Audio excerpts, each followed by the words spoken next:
Gleneagles is famous for its golf courses. There's actually 3 of them here, and I've played on, I think I've played all 3. Got the Kings, the Queens and the Centenary course. The Ryder Cup was played here in 2014, and over there you'll see the hotel. Gleneagles, it hosted the G8 summit in July 2005, built in 1924.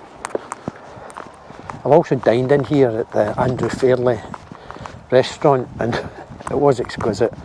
That was a number of years ago. So this is the famous Gleneagles Hotel.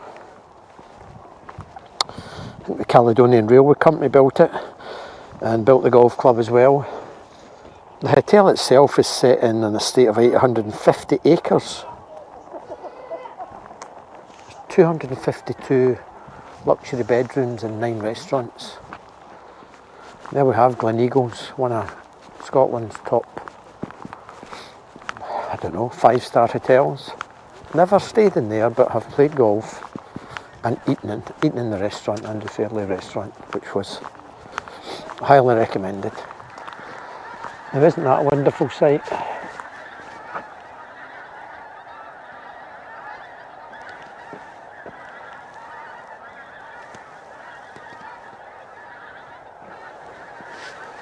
Which is all the birds heading off to climates warmer for the winter.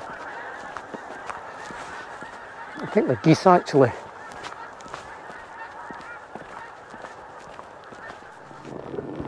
Okay, so we're leaving Gleneagles Hotel and we're heading to a place called Mutt Hill, and then we are heading to a place called Crieff.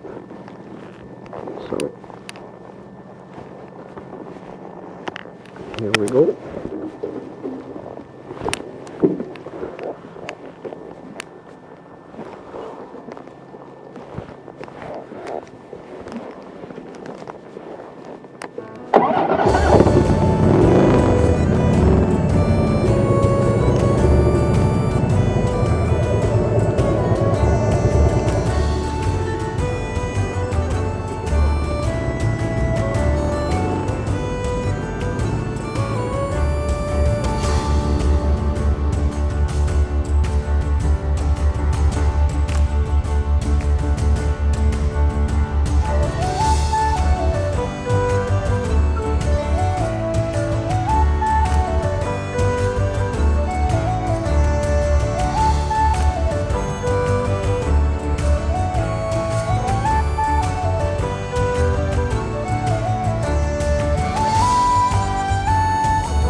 So here I am in Mutt Hill en route to Crieff.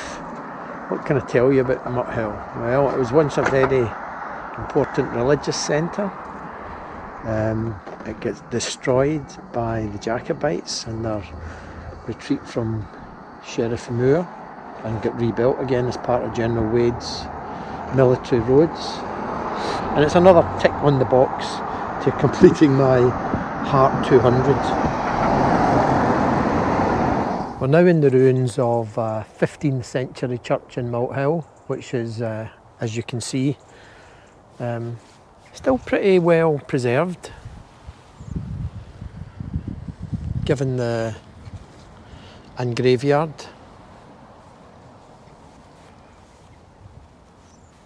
I don't know, something peaceful about graveyards.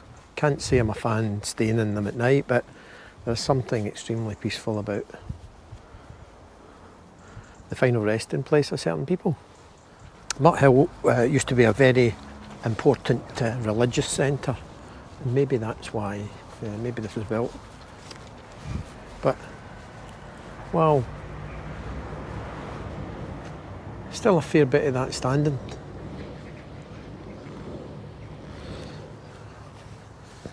And even the outside walls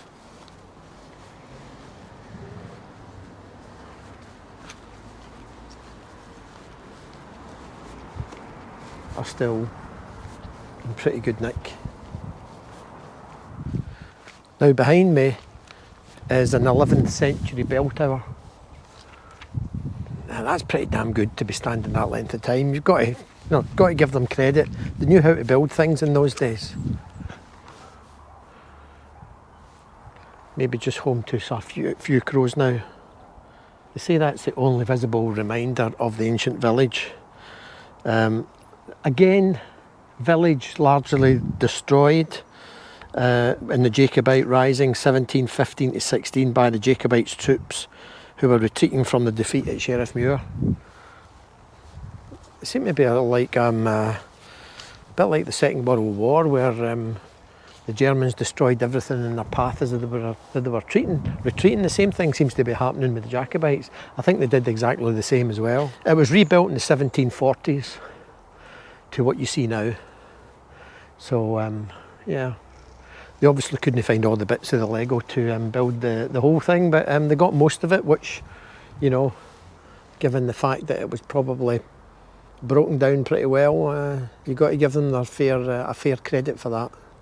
Yeah, but that's a lovely church.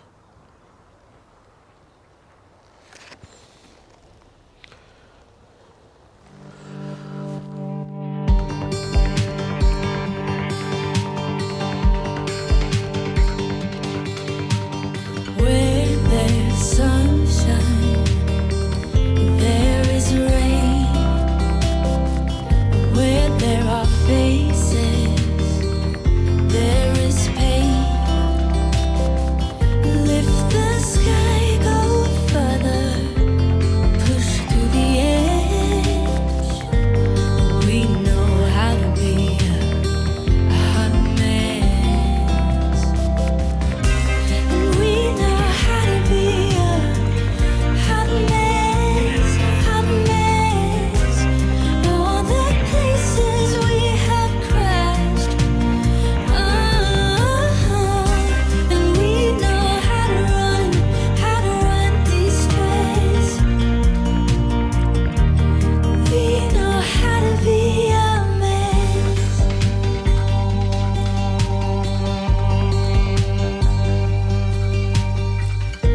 Light them fires, run with the gangsters, taste the forbidden fruits we love too much. We know how to be a hot mess, hot mess. All the places we have crashed. We know how to run these trains. We know how to be a mess. Okay, so we're leaving Mutt Hill and we're heading to a place called Bracco as we sort of get towards the end of our Heart 200 journey. So, Bracco next stop. Another interesting thing about Mutt Hill, don't know where they get names, is there's over 100 listed buildings in this little place.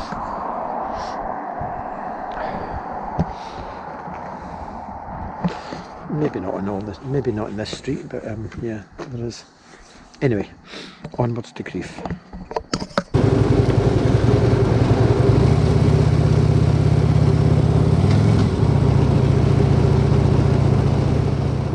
So here we arrive in Crieff. Not going to spend too much time today in Crieff, other than to say it's a very popular tourist destination.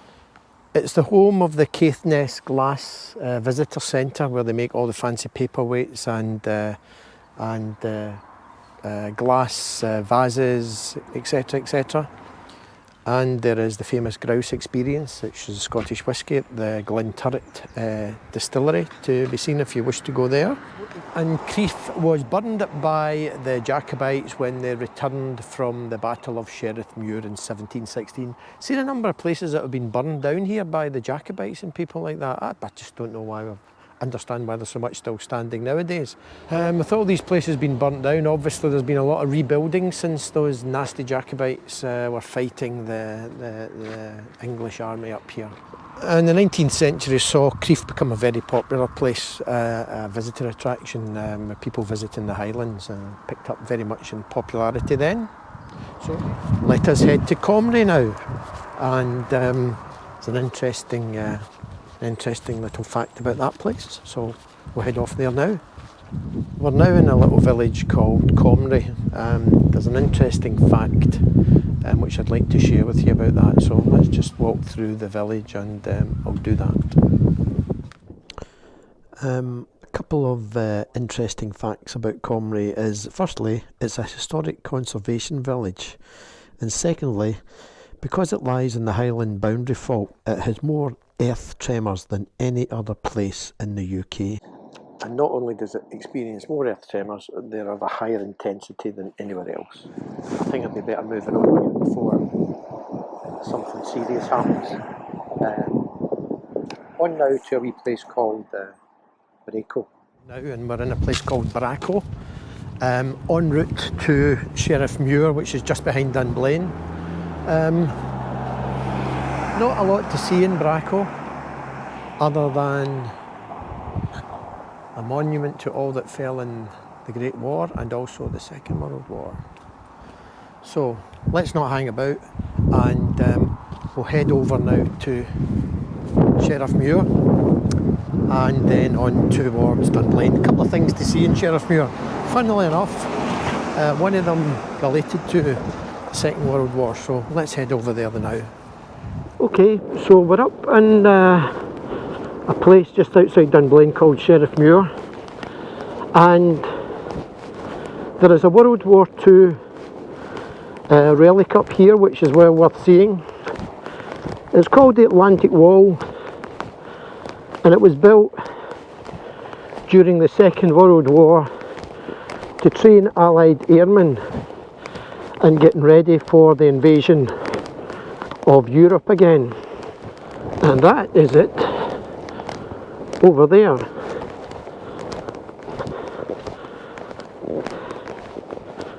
So here we are some 75 years later, and it's still standing. It's a bit wet here and marshy. Haven't quite got round to building a footpath to it yet. Maybe that's a good thing.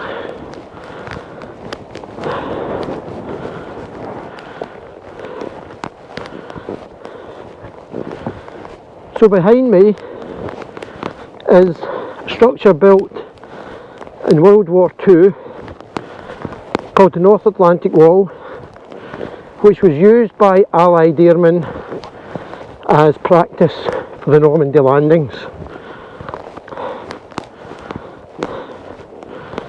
It was used by Allied airmen in preparation for the invasion of Europe by the Allied forces in 1944. And the wall was also used for training for the landings on the beach in 1944.